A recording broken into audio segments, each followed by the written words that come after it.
because you're a girl. I'm a girl? Wow, I've been blind longer than I thought. Do I hear a smile? You do. In every show, after you've been wiped, you wake up and you say, "Did I fall asleep?" And that's kind of become the catchphrase for the show. And you sometimes deliver it multiple times in a single episode. How do you continually deliver that line and make it feel real and not flat? I did it just last night, and I did it different than I think I've ever done it before. There's so many ways to say anything. You know, I don't think we ever say anything the same way twice. Looking around and looking at the different people in the room, or looking at the at anything will give you, I think, a little bit of a different version. Hello, Echo. How are you feeling? Did I fall asleep? For a little while. Shall I go now? If you like. As you've mentioned, you're also a producer on the show. What does that entail? Joss was really clear going into this that he needed me to be we needed to be teammates, that he needed sort of to be able to trust me, that I was not gonna lose my marbles, that I was not gonna be a frickin' diva, that I was not gonna, you know, that I would treat this like this was something that was partly that was mine, and that I would care for it, and that I would have that responsibility every day on set and with my castmates and crew members, and I was pretty stoked about that, and that's what I try and do.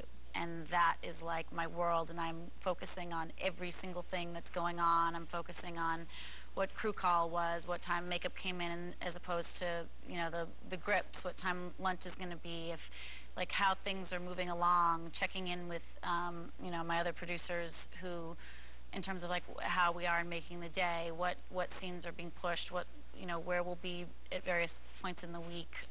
But again, it doesn't, I'm sort of a control freak and type A as is, and so I guess I can't remember ever not doing that. Now I guess I just, people listen more.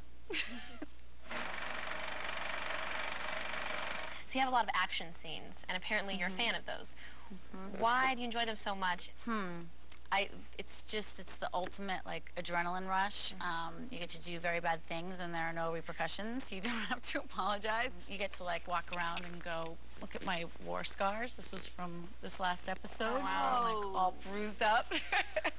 I'm a tomboy. I grew up, like, wrestling and playing tag football, and you know, getting hit by a car on go-peds, and I just, it's just who I am. So you've mentioned that Joss likes to take you out of your comfort zone.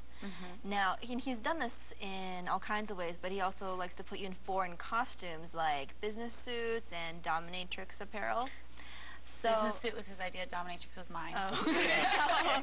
Can you talk about how costumes can affect or inform your performance, and how being out of your comfort zone can change your performance? Yeah, there are a lot of different costumes, and having my producer role on the show is freeing and comforting to me, because it's never been, you have to wear that, and that's the end-all be-all.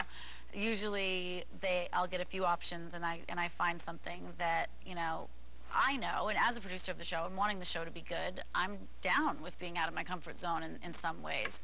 And you know, for instance, with the dominatrix outfit, there were 5 options. There was, like, a one-piece leather cat suit, and then there was the teeny thing that I ended up wearing, and it just sort of felt like, you know, we're dolls. We're completely uninhibited and programmed to be these people, and when I was channeling her, we just figured, kind of go for it. The doll clothes are also just kind of nice, because we get to hang out, and, like, you know, it's like hanging out in cute sweats. Like pajamas. Yeah.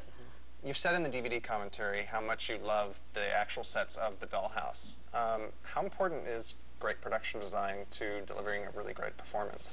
Insanely important. I mean, it's creating the world, and that's just as much of a creative element as you know, what's written in the script and what the actors say is what you see. The Dollhouse itself is, like, one of the most extraordinary sets I've ever been on. Everyone that comes in is, like, you know, people from the film world. as well just are sort of blown away at the detail and the entire set is absolutely like some, you know, one of a kind, and we were really lucky, and we're really grateful. So when you're not playing an active, you spend the rest of the time on screen as a memory wipe doll, which you call working in the dim house. So what are the challenges that you face portraying a character who has no experience with anything at all? You feel sort of two-dimensional, and when I was watching it, it was sort of two-dimensional, and I think it was important to set up the show that way, and important to really drive home that these dolls were, you know, completely wiped, completely sucked of any, you know, just little things like foods or lights or things that we don't even realize that we have such strong connections to and such strong contracts with. To forget all of those was really hard, and I'm glad that we did it, but now